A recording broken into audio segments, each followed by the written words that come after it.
Good afternoon, everyone, and welcome to this very thought-provoking roundtable on a pertinent topic which we call Purpose to Outcome, Integrating Employer Brand and Talent Management Philosophies. I know this sounds rather heavy, but trust me when I say that we have titans from the multiple walks of life who will demystify this subject effortlessly for us. Get comfortable, put on your thinking caps, and be ready to interact with the panel through the chat tab on your screen. It's time to raise the curtain and introduce the panel. Please join me in welcoming Nandini Bhatnagar, Head Marketing and Communications, Sun Life Asia Service Centers. I know Nandini as an integrated marketing professional with 17 years of experience across various domains like digital and social media, public relations, events, and mainstream advertising. Next, we have Kevin Keohane, Strategy Director, Partners Creative. Kevin is passionate about strengthening and enhancing the connection between people and brands. And he's doing a great deal of work around building brands with purpose from the inside out. His research in this subject has led him to produce a best-selling book on this subject called Brand and Talent. I would now like to welcome a marketing thoroughbred, Sahil Bhushan, who is Head of Corporate Marketing at To The New. Sahil is a globally awarded marketing professional. Prior to The New, he has worked at Magic Software and other advertising giants such as McCann and Razorfish. Next, we have Sashi Kumar, Head of Sales, India, Indeed.com. Shashi is a marketing graduate with experience in sales management. He's a process-driven salesperson and a keen planner with expertise in managing sales operations, especially in the internet industry. Once again, welcome to all of you and thanks for joining in. Viewers, now you're familiar with the panel. Keep sharing your questions, and at the end of this 1 hour, you will walk out with great takeaways. To appraise everyone in today's session, we will brainstorm on what goes in creating a powerful brand that has, one, the potential to attract loyalty from 3 parties: employees, job seekers, and customers.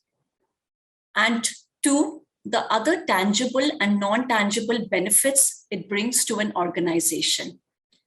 I'd first like to go to Kevin. And Kevin, I would request you to demystify brands and share with us what, how, and why of brand management. Over to you, Kevin. Well, thank you. So I'm going to make a couple points about brand and employer brand, and I'll start with a definition.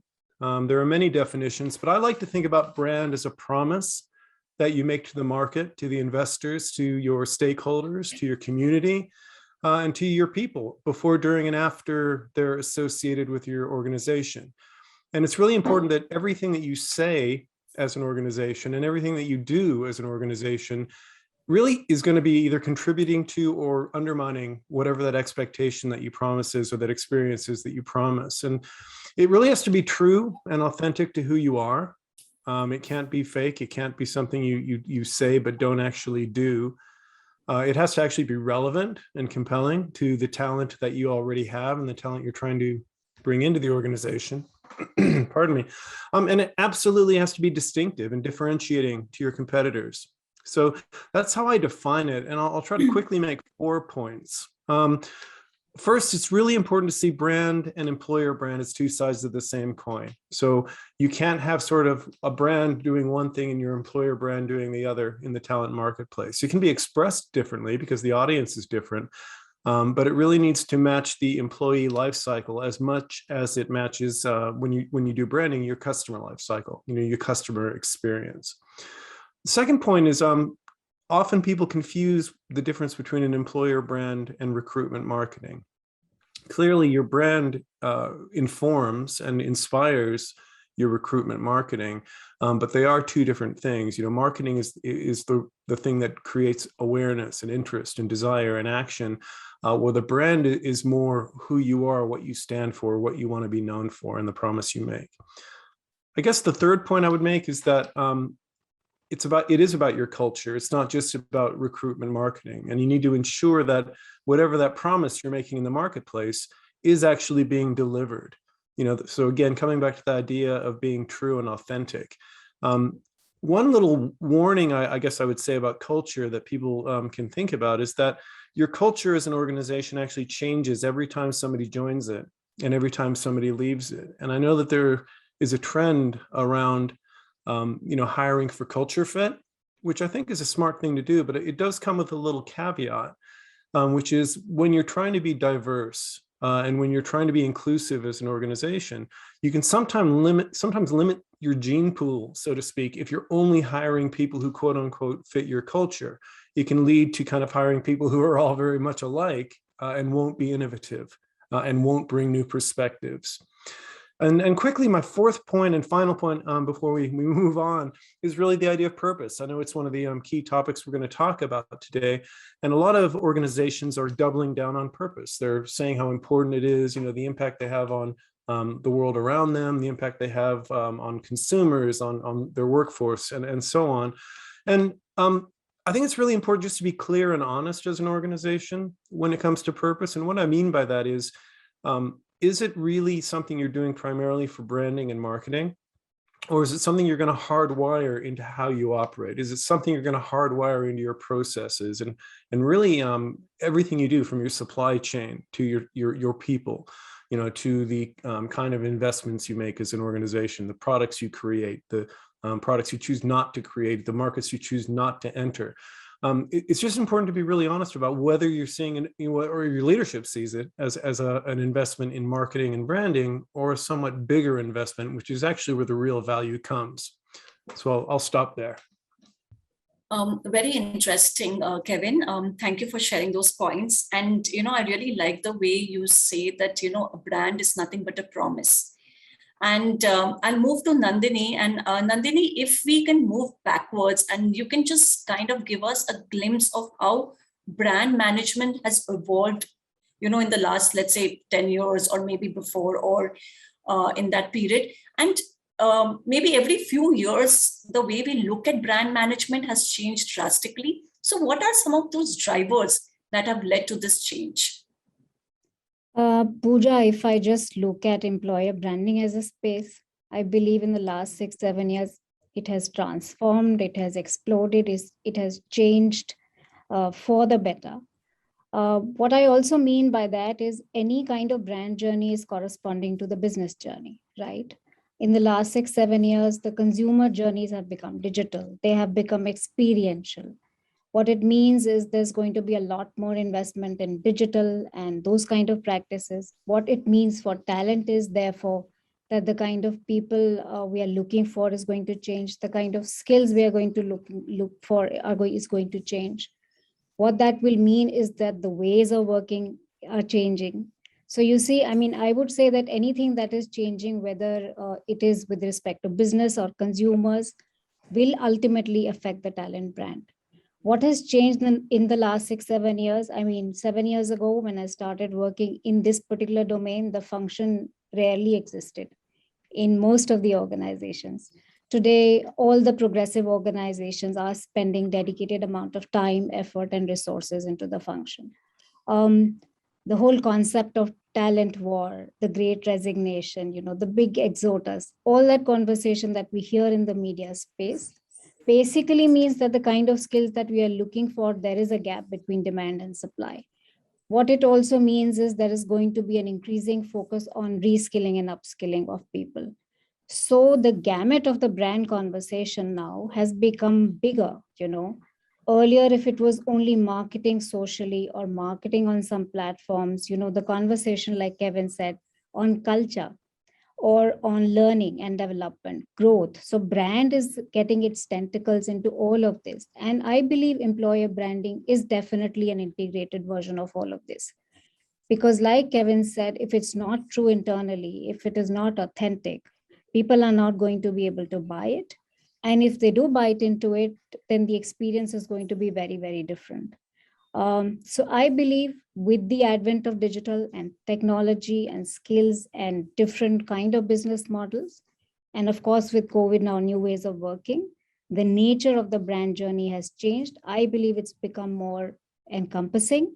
It's become more integrated with the mother brand and also within the culture teams. Very interesting. And, Nandini, from what you've said and what Kevin said a minute ago, the thing that's really sticking with me is authenticness. It really, your brand story must be very, very genuine, authentic. You can't fake it. You can't, be something and show something. Sahil, I'll go to you and I'll ask you, who is the one who's responsible for creating what your brand philosophy is, what your brand story is, which department in the organization do you think this falls for? And, do you trace the brand story to culture, to purpose? If you could just help me tie these points. Sure, Pooja, thanks. So I was just listening into what Kevin and Nandini were speaking, and a couple of things really struck me, right? One is, if I take a step back and actually think about consumer brand, which is by the definition of it, it is a desirable promise made to its customers, which is kind of unique to its consideration set, right? Every consumer brand has a different promise for its customers, and it kind of starts to slacken when the brand no longer meets its expectations. Brands try and meet expectations rather than change them, because that's important to be relevant in today's age. And I'm just talking consumer examples because I feel that's more relatable. And of course, we'll quickly transition to talent brand. Then, for example, Volkswagen, it has come to be known for build solid quality, right? Philips has come to be known for innovation.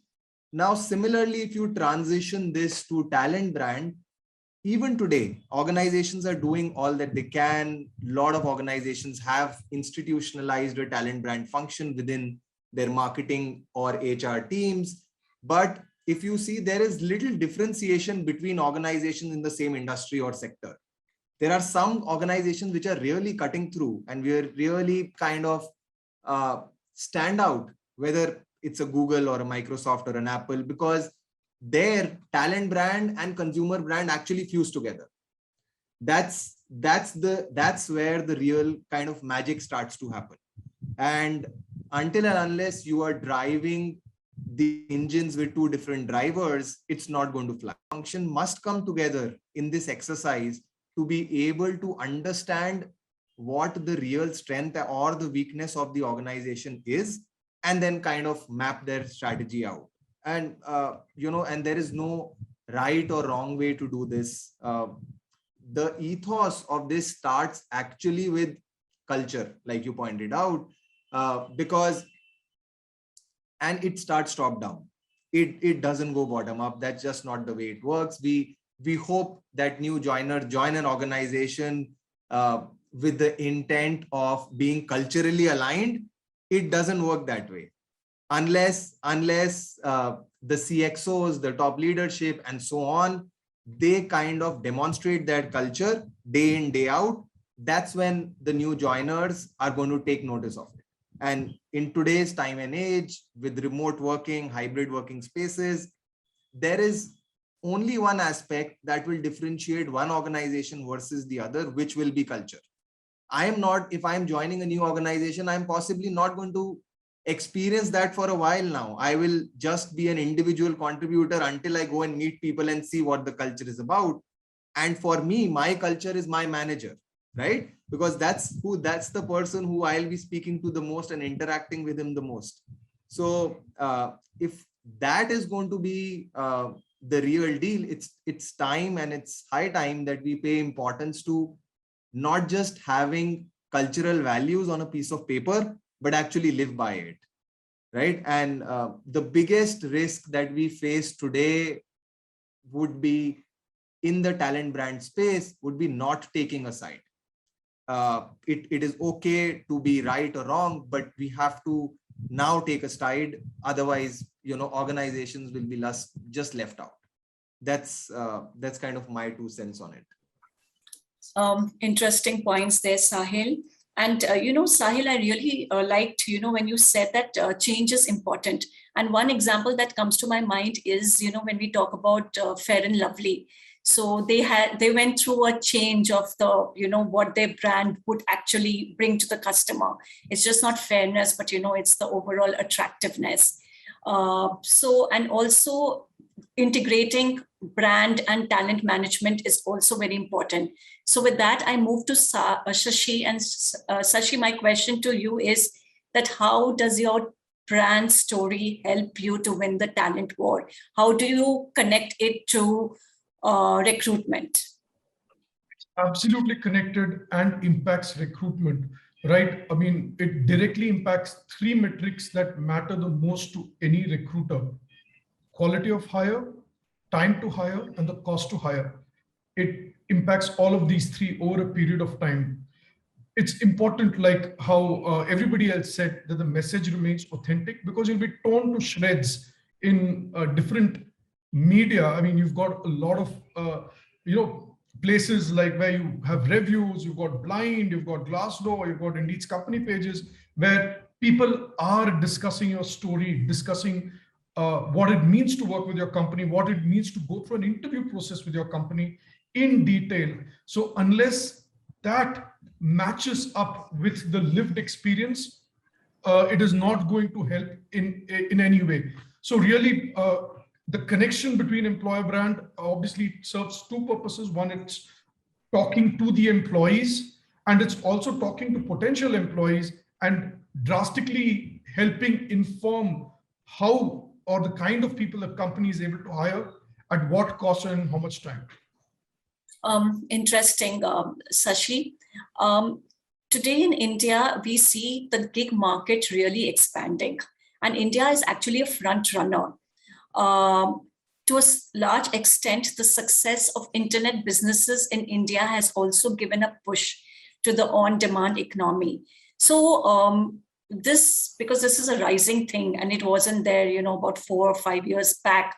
So my question is that how are brands kind of broadening their definition, their strategy to kind of, leverage the gig economy? Kevin? It's pretty new, and as you say, and the pandemic has certainly accelerated a lot of this for companies and the need for them to get better at it, which is really acknowledging that technology advances are driving a lot of innovation in operations, both in the way your business operates and in the customer and employee experiences they deliver. So I think the biggest thing is the changes that AI and machine learning and automation are driving. They're really changing a lot of the fundamentals around how work gets done, the nature of work, how people do the work, or increasingly how people are doing the work with machines, or machines are doing the work autonomously. And it's also changing where and how the work gets done, and as I said, the pandemic accelerated that. This whole idea of, getting in a steel box and going to a big concrete office, and then getting in a steel box and going back home has really been turned on its head. And that's really changed how people perceive and think about work. And it's also changed how we think about the talent pool and the workforce itself. So, if you think about how there are going to be big changes in the actual work you're doing, how you're doing it and where you're doing it, that's really changed. I think the biggest change that's also been happening is the off-balance sheet employee. Rather than a company having full-time employees, this whole idea of an always-on, on-demand economy is that, talent becomes something you kind of switch on and switch off as an organization to kind of build capability or build capacity or scale it when you need it. So your employer brand has to start recognizing that a lot of the people who are delivering value for your company or your organization are actually not necessarily full-time employees. They might be contractors or gig workers or just part-timers, or people who come and go depending on the ebb and flow of your business. So think about how that changes the promise you're making. How does that get reflected in how you talk about your purpose as an organization? So again, it comes back to that promise. You got to rethink. You don't change your promise necessarily, obviously, that often, but maybe rethink how it applies to the work you're doing, to the location of the work you're doing at the workplace, and the actual workforce itself. Sashi, since you are really following the recruitment market in India, I would also want you to share 1 or 2 points on what appeals gig workers to join our organization. Is it more the work or the brand or the promise? If you can share some insights. So it's actually multiple things and not really one thing, and really depends on what that individual is looking to do, right? And it's mostly driven by that. For example, if I'm a college student who's looking to sort of make some money as to fund my education, is the role I'm picking up giving me the flexibility in time? That's possibly one very important thing. Two, how does my company treat me when I'm not a part of the organization? Do they value my contribution? And does this show in how they sort of respond to customers and to other employees? Is there any respect, the kind of respect that my role gets within the company's work? So really, those are some things that drive gig workers' attraction to a company. And obviously, the other things which are important are health and safety, compensation play important roles as well. Surely, there cannot be one direct answer. There are multiple stakes involved in, selecting your employer. Nandini, my next question to you is that, in case of larger organization, there is always more access to budget for, doing these branding activities and things like that. But what about these small and medium-sized companies? For them, budget is always a problem. And what would your advice be to leaders of these companies? How should they decide how much budget to allocate for branding management? See, the way I look at budget is not this much you spend on this activity or this much on that. And therefore, you extrapolate if you have a scale, but you interpolate if you don't. The way to look at budget in that case is to decide what is necessary to do and then what is good to do.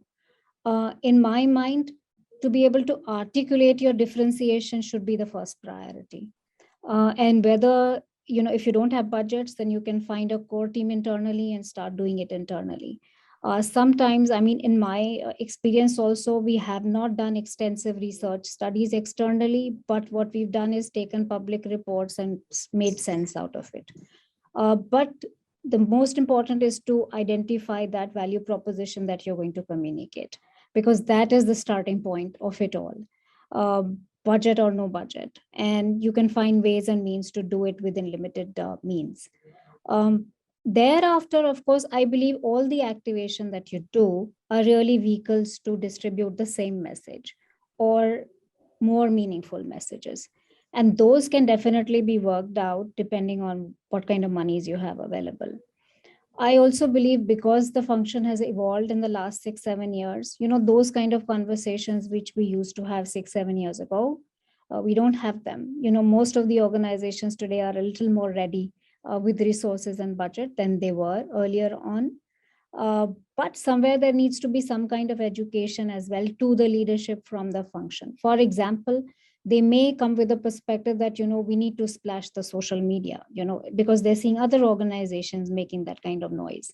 Now, if you don't have that kind of monies, then the same message will tend to get lost. So how can you make more creative communication, which is relatable, which is authentic, which is interesting, but which can maybe go viral, which can land on small communities, niche communities, but make deeper impact? So depending on the kind of resources you have available and the kind of audience you're looking at, More often than not, small and middle-sized organizations are also not looking at talent at that kind of scale. So they're not hiring, for example, 4,000 people a quarter. So if they're not doing that, then automatically the kind of skills and the platforms that they will choose will be relatively of a different kind, or at least they will not need to bombard it the way larger organizations do. Interesting. Sahil, any follow-up point on this? What would your advice be for setting a budget for your marketing activities? So Pooja, on this, it's quite varied, I would say. Why? Because it totally depends on what would we want to achieve as an organization with respect to talent brand. So I would just say, and there are a lot of measures like Shashi talked about, right? How do you measure ROI on talent branding, whether it's time to hire or cost spent on platforms like Indeed and so on. But it really depends on what is my objective as an org to be able to see success. So one of the very intangible objectives could be, say, longevity of the employee, right? Do you want to spend all that money to ensure that the guy that you hire stays on with you for 5+ years or whatever that average year is? That is something which is, I don't think that's considered by organization as a metric, right? The other would be clients vouching for our people, right? Very few times you would see actually clients of an organization vouching for people, saying that so-and-so has done a fantastic job. It would be internal employees, internal management who vouches for an employee, but clients vouching them is, is the end all in everything, right? So that could be another metric that we go by. And of course, there are traditional metrics like cost per hire. There would be a talent brand index on a platform like LinkedIn. There would be Glassdoor rating. There would be great place to work, a great place to work badge, and so on. These are all externalized metrics. Internalized metrics would be one of many, right? Today's day and age, everyone is working hybrid. So company intranet is possibly the only way of engagement. One of the metrics that HR could drive would be, what is the engagement ratio of my employees versus total employee count versus the people who are actually engaged on my intranet platform, right? If I see 10% of employees as engaged, is that a success for me or not?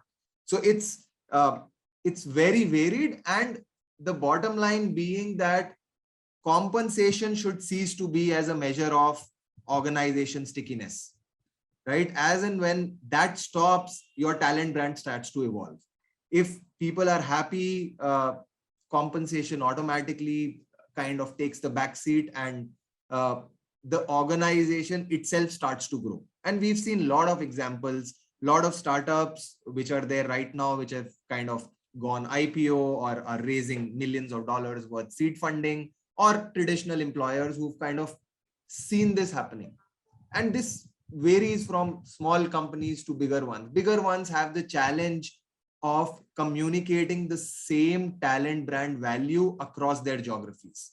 That's their biggest challenge, right? How do I say that my organization is understood and comprehended the same way in India as well as in US or Australia, and with employees being multi-geographical, multilingual? How do I ensure that message? So that's a different challenge for bigger organizations. Smaller ones, of course, adapt and evolve to their separate set of challenges, which is remaining people to be sticky so that they continue to grow and become that large. So it's really that diverse.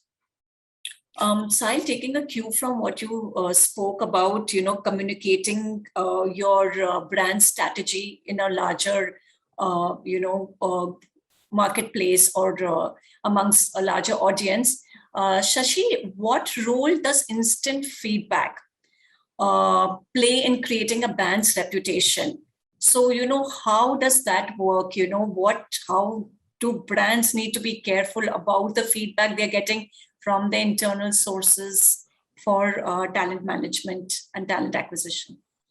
See, the thing with feedback is it's important, and it's also something you don't have control over too much. It's essentially a function of many variables, and you have control over only a few of them. but it's undeniable that they have a huge impact on your brand, specifically your employer brand. Data from Indeed, for example, shows that 96% of candidates who are applying for a role will read peer reviews on sites like Glassdoor or Indeed company page. And 55% will essentially say they will decide on whether to take an offer or not, depending on the kind of reviews they read. So when that is the case, how do you manage that? Because obviously all the variables are not in your control. It is important for brands not to react to feedback, but to respond to feedback. You must be professional, you must be empathetic, and you must be factual. And the way you respond to negative feedback specifically, and also positive feedback, but more importantly, negative feedback, defines how you're being seen. All of us know that when you look at internet, the anonymity that internet gives, a lot of the feedback that you get may not be genuine, and that's a given. Any person who's in any way been in the job market will realize that a lot of these feedback that companies get may not be completely real. What defines how the brand succeeds with this is how they respond to feedback, and response to both good and bad feedback. Are you prompt in thanking people who've left a good feedback? Are you prompt in responding to some bad feedback you've got? And bad feedback need not necessarily just come from employees. It could also be about an interview process. If somebody comes and says, you know what, I interviewed with them and for 1.5 months, nobody came back and told me about what's happening. Now, there are two things. One, is it genuine? Is it right? If it is, can the company work to ensure that they're able to provide prompt feedback to candidates? Or if it isn't true, can the company actually respond and say, this seems to be an anomaly, because most people who interview with a company get a response in 48 hours. So it's important that companies engage with feedback. It's important that companies are able to find out what looks genuine and what might be a result of some level of frustration, and respond accordingly. I'll just take one audience question here, and this question is from Harshad. Currently, job market has become very volatile, and it is difficult to attract talent from market in spite having good brand. This is happening at all levels from entry to senior level. Can you please throw light on the subject on what brand should do to address this situation? Kevin, would you like to take this question? Yeah, I mean, that's pretty much, the spot on question for where we are right now. And it's not easy to answer. I think to the point that Sahil made earlier, you can't just throw money at people. You can obviously, increase your compensation and benefits, and that can raise your attractiveness, because obviously it's important to people. And if a good candidate has a choice between 2 or 3 organizations, and it's a huge part of the decision, let's just be honest about that. And if the organization can't afford that investment, then that can create a problem. But also there are all the intangibles that really do matter. Making sure that you're doing a great job activating your alumni network, using them as advocates for your brand to help influence people to consider you as a company to work for when you're competing for talent. Making sure that you're leveraging employee referrals is really a great way in these situations as well. So you're not just relying on advertising, you're not just relying on, getting out on job boards, you're using your own people and their networks to help build your brand and have a more personal connection. So that's a pretty important way to do it. And the other thing is just try to continue showing how attractive you are as an employer across all the different channels you have. Tell really human stories, emotionally engaging stories. Make your brand really express itself in a way that makes people interested and kind of emotionally resonate with you, rather than just putting up what's the job requirement, what are your day-to-day tasks. That's important, but try to build your brand so that people see it as more than just a job. I'll stop there. I'd like to add here that the way a particular candidate is treated during the interview process or before the interview process makes a marked difference. You may be a big organization, a big brand, and somebody is attracted to it. You may offer compensation, but some of these nuances play a big role. The way the hiring manager engages with the prospective candidate, the way they listen from both ends, and those are things which are not necessarily taught through in a linear way, but they are more experiential. So maybe there is more work to be done. Ghosting, for example, you take one interview and then you're gone for 4 weeks. Then of course, during those 4 weeks, a lot has changed. So I believe it's not just the responsibility of the recruiter to get that pool and say that I'm a good brand, I'm able to get 400 CVs, and then what do I do with it? I don't think that will eventually solve the problem. You deep engage with the 4 that you're looking after, and also be a little conscious, the fact that, are you overlooking some of the hidden skills just because you've looked at the CV in a particular way? And therefore only everybody's going after the same 5 people, right? Because the CV is reflecting a certain thing. Maybe there are softer aspects that you need to look at, development, learning, so on. So I believe there is some work that needs to be done there. Yeah, I'd actually like to pile on there because I'm quite passionate about that, the kind of candidate experience side of things. It's stunning to me, to your point, how poorly many organizations treat job candidates. Not responding or at all. And let's think about it as when you think about a consumer experience. I don't know. I think I read data that the reason people leave a brand, there's some of them might die, some of them might find it cheaper elsewhere, some of them might move out of the market, but something like 80% of people leave a brand because of how they've been treated. And that's the exact same thing with an organization. So you really need to think about the candidate experience as well as the employee experience. And even with your applicant tracking system, I don't want to bash them too much, but boy, do they need to be better at delivering an online experience for people. When a consumer is expecting Amazon and then they get onto an ATS, that is really bad user experience. That can be problematic as well because it says something about your company.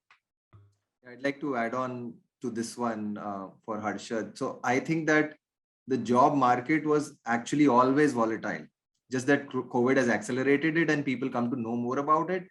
Still, if you ask anyone, for example, me, I'm still hiring, right? I'm still hiring for the right guy, but I don't mind waiting.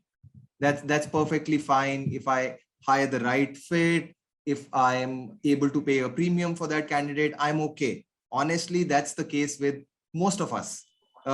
You don't mind paying a little premium, or you don't mind moving the JD even a little bit to get the right candidate.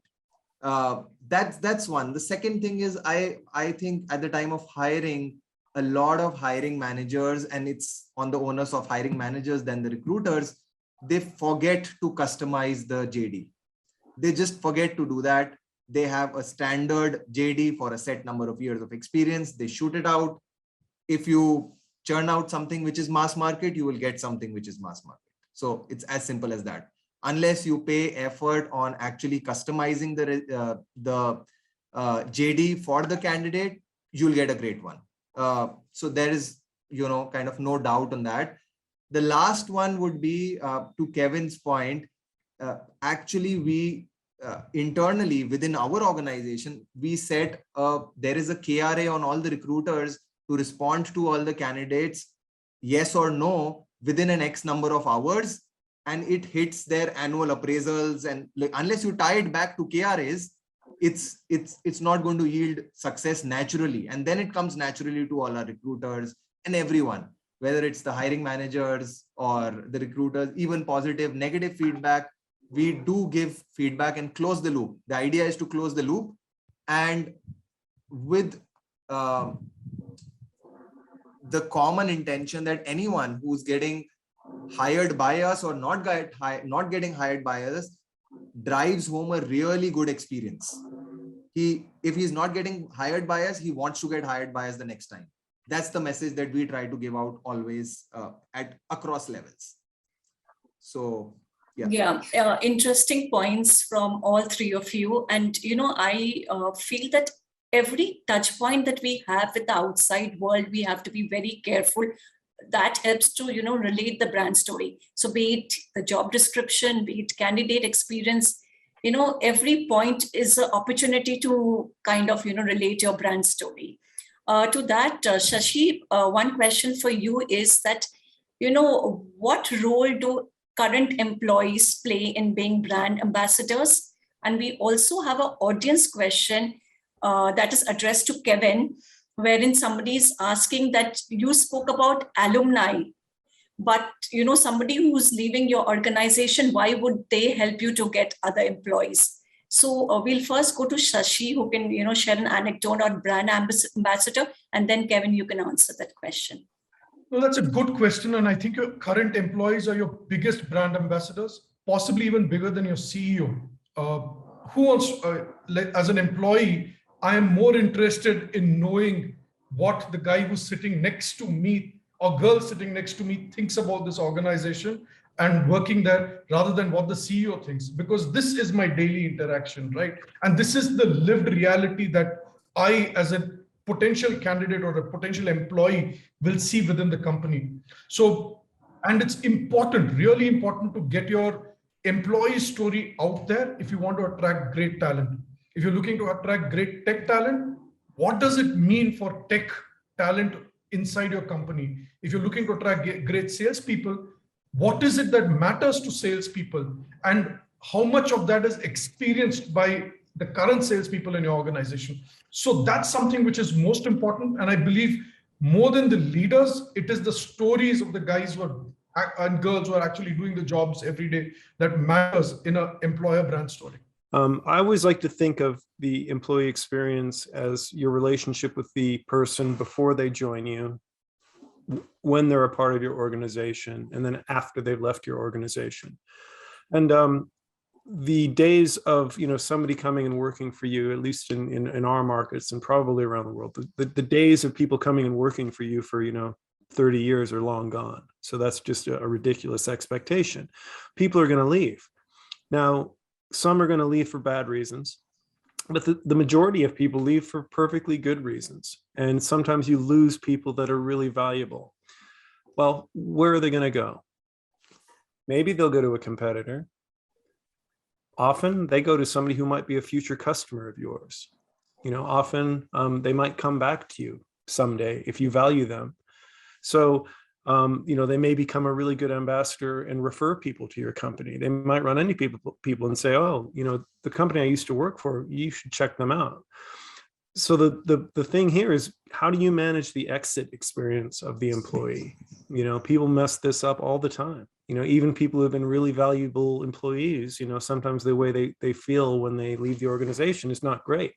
So just be very mindful of that. Make sure that when somebody leaves, they feel like they made a great contribution. They feel that you really do care about them having a successful future, because think about the opposite. If you treat them really poorly on the way out, they're going to damage your brand. They're going to say bad things about you. That's going to spread a reputation that you're not a great place to work. So just be mindful of how you handle the exit. I'll just take one more audience question here. So here somebody is asking, what is more harder, developing a brand for your employees or developing it for customers? Nandini, you want to take a go at that? I think brand for customers is a reflection of product itself, right? So especially today. So it is about product and point of sale, which is what is the kind of experience you get at any point of sale, where you're buying it from, and then what do you get? And these days, because it's largely digital, it's also the process of where you're buying it from. I believe technology and processes have played a huge role in making a great experience there. The employee experience or the employer brand is as much internal as it is what you're saying outside. So I would say it is evolving, and there is still a lot of work that needs to be done in conjunction with whether it is HR, whether it is leadership, or all other hiring community, for it to become integral. So I would say that consumer brand, of course, because you're tested every time somebody is making a purchase, it's harder in that sense. But employee brand is harder because some part of it is tangible, some part of it is intangible, reflected in experience. How do you develop that? How do you improve that? So that part of it is tougher. I really find that a very honest answer. And I totally agree to that, while creating a brand for customers have been there since a very, very long time, maybe 100 of years, but making a brand for employees is still new and it's in its nascent stage, at least in India. Can I add a quick Sure. point there? Yeah, I think that it's a really interesting question. And the only thing I would add to that is, great B2B marketing, great consumer marketing, and great employer branding have one thing in common. They understand their audience. They understand their customer. They have insight. So you should be putting as much effort into your understanding your talent market as your other customer markets. Very valid point, Kevin. Kevin, my next question to you is about, how do you sustain your brand value in these volatile times? One thing is you make it, but how do you sustain it? Yeah, I think it really comes down to consistency. Staying the course, being true to who you are as a business. When times get tough, you should, go back to that purpose, go back to that North Star. Because ultimately that's how you're going to be judged. That I keep coming back to that promise idea, which is you make a promise and how do you deliver on that promise? And, during volatile times, that's really where I know it's probably not a great phrase, but it separates the men from the boys or the women from the girls, I guess. And it also comes down to whether you continue to be able to either charge a premium for your services as an organization and continue to attract the best talent that you need without having to pay the premium that we were talking about a minute ago. Because, honestly, brand ultimately from a commercial sense comes down to your ability to charge a premium for what you do. Same thing with employer branding. It's the ability to attract the best talent at the lowest cost of labor, if you want to reduce it to pure economic terms.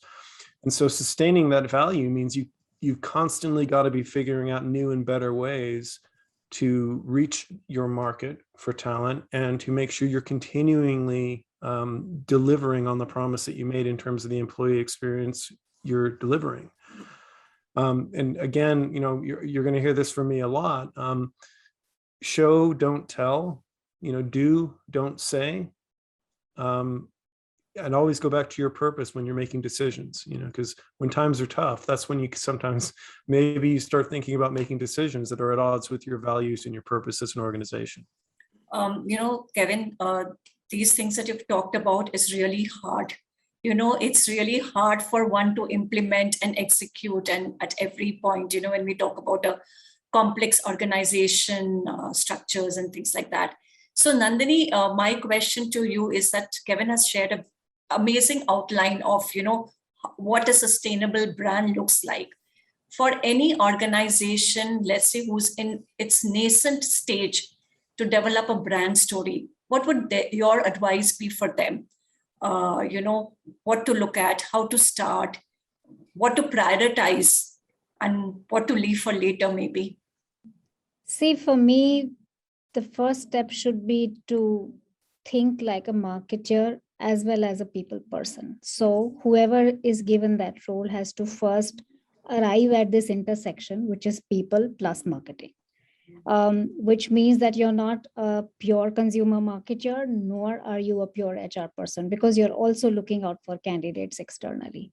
So that thought process has to come. The moment it comes in, I am sure you will start thinking about the touch points that you spoke about earlier. Which are the touch points I can start making impact? So when you start this journey, it's best to do incremental and positive impact at any given touch point that you may recognize. And thereafter, build the whole EVP strategy and then work towards implementing it. Eventually, it will boil down to a specialized team, an SME who's perhaps working like a thorough EB professional and also working out on activation and campaigns, etc. And the scale changes, but it needs to start from that intention of making business impact through the efforts that you're doing, A, at the people journey and B, at the marketing journey. So, which is why I also feel this role is fairly unique, because you need to have the understanding of both. And sometimes, the pure marketeers who are used to doing product and consumer, miss out on the people aspect. And, HR people, because they think extremely employee engagement and those kind of things, it's hard for them to think external marketing. So that's where I think the thinking and the intention has to come first, and incremental impact has to come first. Thanks, Nandini. Sahil, to you now is which vehicles should you design to carry your brand message, both internally and externally? So in an organization that goes up to thousands of employees, how do you connect with the last person, so that the person is aware of what the brand is and the experience? Okay, so external vehicles would be by and large similar for both big and small organizations, right? They and the channels of marketing are essentially the same, whether it is digital or social or activation and so on and so forth. What differs in my view is the kind of the organization one is. So to give you an example, I am in the IT services space, right? For us, we are going to be remote working for a while. So the channel for internal evangelization becomes digital only, apart from one and off, once in a quarter, once in 6 months, meets in office. For an industry like Nandini's, which is say BFSI, right? There is got to be human touch. People are still going to be meeting, retail banking is still going to be on, the mutual fund industry is still going to be on, they're still going to be meeting people. So it has to have a human touch to it. So it varies on the industry, but the channels by and large would remain the same, and the weightage allocation in those channels would depend on the kind of employer one is, right? And the kind of employee engagement one sees on those channels, because each kind of micro segment is very unique in their characteristics. They exhibit different personas, they have different use cases within themselves. So that would differ a little. Internally within the organization, so that is the external part, right? Internally, I keep going back to, the employees actually running this show, right? Not the marketing team, not the HR team, but the employees themselves, like you and me running our show. And we got to choose, how do we align with our organization values and make our teams, our micro teams, kind of aligned towards the same cause. And I'll give you like a couple of real life examples, which I do in my team, right? One of them is, so now I took stock of my team and saw that all of the people in my team speak, Kevin, a local language, Hindi, very well, right? Most of them are from North India and so on. We have our internal review meets within my team. I make it a point to have 3 meets a week, at least in Hindi, right? And it makes our conversation so much easier, rather than, actually force-fitting ourselves into English as a language, which doesn't come naturally to us, barring you, Kevin, sorry. So that really works for us, right? It makes our conversations healthier. It makes, those bonds stronger, which doesn't come in any other language. I make it a point to do that. Another example would be, for all internal meetings, we have stopped using presentations. No PPTs, only Excels and Word docs. It has reduced our team load. I cannot even comprehend to say how much work it has reduced for us. Of course, when you are presenting to an external stakeholder, it has to be a presentation, but I try to desist that. I try to save time in making a presentation, making all of that, spending so much time, when you can just cut to the point, have the stakeholder agree to you, and move forward. That's the end object. Sahil, we've got very limited time, and we'll chat up on this very soon. But I want to just take Sure. two audience questions now. Yeah, sure. This is a very interesting question. It's how are you involving customers and employees to co-create and engage in branding, etc. Please share examples. I think this is, synergies is very important today. All the stakeholders must come together. So who would like to take this question? Yeah, I mean, I'll jump in, and I think other people might have examples, because this is something I love doing. If you think about great brands and great employer brands being created from the inside out, being authentic and true, the techniques I typically use are, absolutely co-create. Get your employees in workshops, listening labs, have them create, mood boards, and have structured sessions for them to tell you what the brand should be, what it should not be, what they value about it, what they don't think you should value about it. Just as you would do, consumer kind of focus groups or listening sessions. It's the exact same principle. And former employees and clients can play a role, or customers can play a role. What do you like about our company? What do you like about our people most? So yeah, absolutely. Co-creation to me is absolutely critical. Shashi, I would want you to take one audience question, wherein the question is that if you get a negative feedback, what should the employer do? Is it, sensible for the employer to react? How should one deal with that? Should you respond? Yes, you should definitely respond. But how and what you respond with depends on what the review is exactly.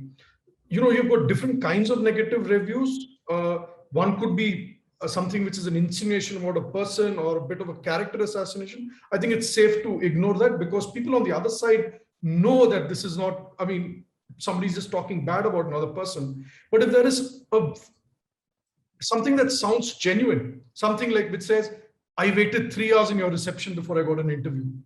That sounds genuine. That needs a response. If somebody's coming on Glassdoor or on Indeed company page and saying, my manager is very rude to me in my review meetings. It could be true. I think it's important to respond and say that, look, it'll be great if you have some more details. Please provide them. I can leave an email ID where you can respond, and we will take a look into that. So it's important to distill what looks like rants and what is genuine. And it's important that we respond to what is genuine. Sashi, one takeaway for the audience, which they can hold on to after the session is over. So if we are talking about employer brand and carrying it forward from a recruitment standpoint, it's important to remember that the brand journey is almost the same for recruitment and for consumers. If you look through the steps, it matches out possibly a few additional steps for recruitment as compared to the consumer brand. It's important to understand what matters for your audience. It's important to understand what goals you're looking to solve or what problems you're looking to solve with your employment brand. What is it? What are the metrics, therefore, you will have to measure it against? For example, are you trying to solve a problem where people in a specific domain don't know about your company?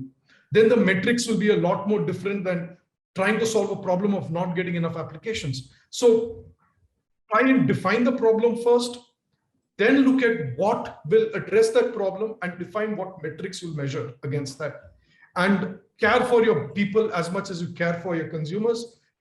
Your people will ultimately get you the consumers and customers. Sahil, one takeaway for our audience. I would say that the organizations would need to understand their weaknesses first to be able to chart out a talent brand strategy, rather than just kind of making one for the sake of it. Until you know where is your pain point and what do you aim to achieve with it, that's a good starting point. Nandini? My key message would be that building a great employer brand is not just the responsibility of the marketing or the brand function. They are where it all basically becomes amplified or relevant or promising, but it rests with everyone in the organization, whether it is leadership, the HR, the hiring community, everybody within. So how you treat your people, how you engage with them, what is the kind of purpose and values that Kevin said, it all ultimately boils down to that. Kevin? I'll be very succinct because I know we're out of time. Actions speak louder than words. Yes.